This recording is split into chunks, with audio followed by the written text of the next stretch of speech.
Good morning. Cade Wells here, North Middle School. The Wizard Wells looking a little bit more wizardly every day as we get closer to December.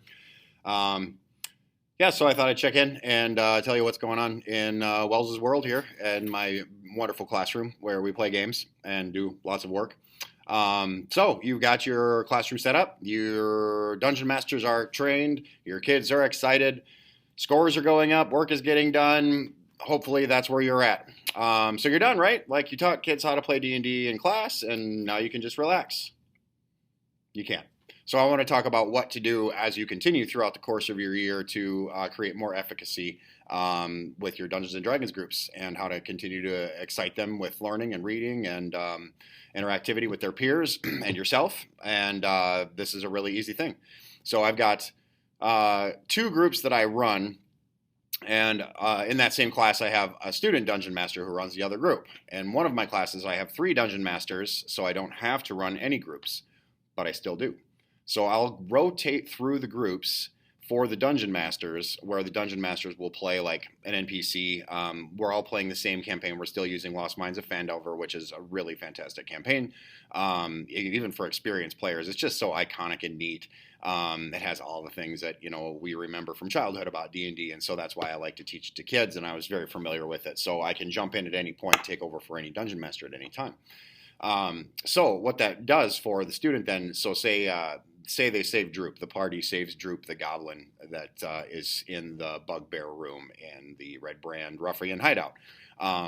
If they save Droop, Droop makes a really good NPC for that DM to run. Droop knows lots of information and I tell them Droop can know pretty much whatever you need him to know in order to move the quest forward, and characters often like him and sort of adopt Droop. Carp is another one, the halfling boy that wants to be an adventurer. He also makes a good NPC. And so I show the DMs how to make a quick character sheet for those NPCs, and then I play their group. This does a number of things. Like I've been playing D&D for 33 years, and so the DMs get to learn sitting there with me as I DM, and they pick up the things that they're maybe not doing. Additionally, I can prompt all the players about all the abilities that I know that they have that they probably still don't know about. For instance, Hunter's Mark with Ranger is a really common thing for them to not know about because, they probably picked a Ranger because they didn't want to learn spells. But I mean, they get so few, so you just have to show them, and then they're like, oh, I get to do an extra D6 point of damage every round. Like, that's pretty cool. It's like, yeah, no, not only is it cool, it's like actually integral to your character to know that you can do those things. And so, just the kids are new, and you can't expect them to know all the little nuances of the game like that.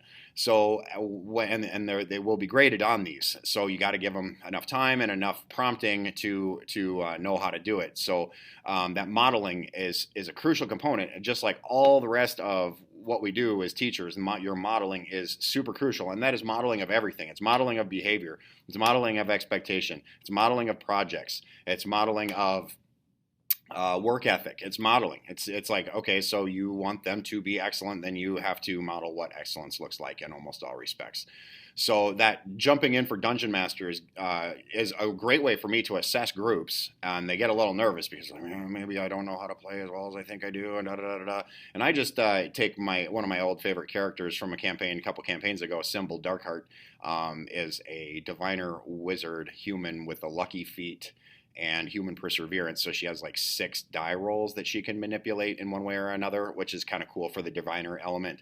And she was also really allured to necromancy. So she has some like minions that they'll also have to face. And so I set the CR of that. She's a 7th level wizard when they face her, and they'll be 5th level, but she's only using the spell slots that she has, the items that she was able to obtain at 7th level, because the character, I think, finished at like 13th or 14th level. And so they fight her at her 7th level version, which gives me a really great idea of how well they know the game or not.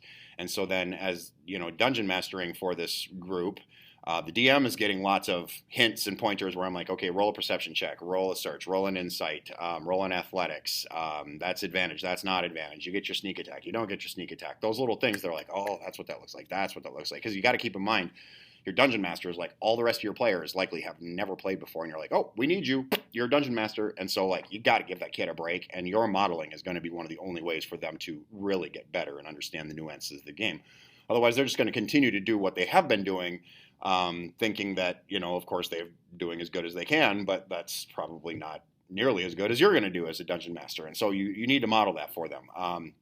You know, the expectation for dungeon masters, you have to look over your adventure. I mean, you're probably looking at a page or two for the quest line for the Friday, and that little bit of motivation sometimes can be difficult as students' activities really ramp up this time of year. And so there's lots of reasons to do that modeling, but it does kind of hold everybody accountable. They know that eventually they're going to have to face Symbol Darkheart, and it is a really, really fun encounter, and it's neat to watch them squirm. And I'm not looking to see if they can just defeat me. It's, do you know what to do when your turn comes?